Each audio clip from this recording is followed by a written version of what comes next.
Hey Tigers, I'm with E23 and I'm Haley Hughes and I'm getting ready to sit down with country artist Maggie Rose. Tell us a little bit about how your career in music began.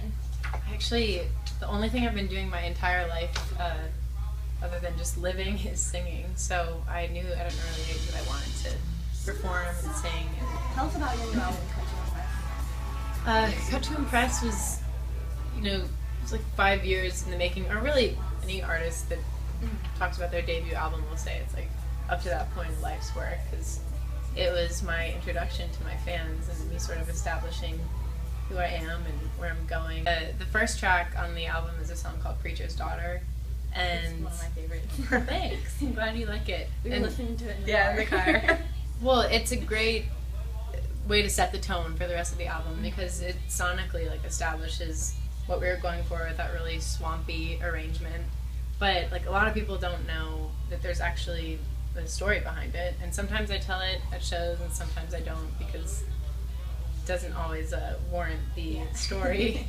But it's a murder mystery, and there's the deacon who's the murderer because he's jealous of the preacher's daughter that he's in love with. But it always starts with a guy, by the way. I was dating this guy, and in the beginning of our relationship, he had told me what I found out was actually a lie, that his fiance died in a car crash 5 years prior to us meeting.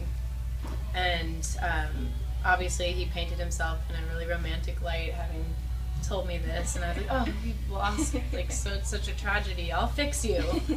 And my mom was the one that was suspicious when I started telling her about this guy, and he seemed really elusive, and he met my friends, I didn't meet his, and she did a background check on him because she just thought there were a bunch of red flags, and found out that he was actually married with a kid. Wow. And we found out about the kid because there was a baptism announcement online. It was the town over. Nashville is not a very big town.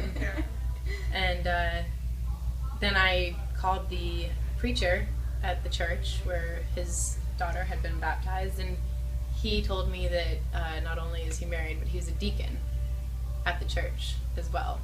So that's where I got the inspiration with my friend Connie Harrington, who's a great writer. We wrote it together to make the deacon the bad guy without telling his story, because he's such a sociopath that he'd probably love it if a song was written directly about him. Yeah, really.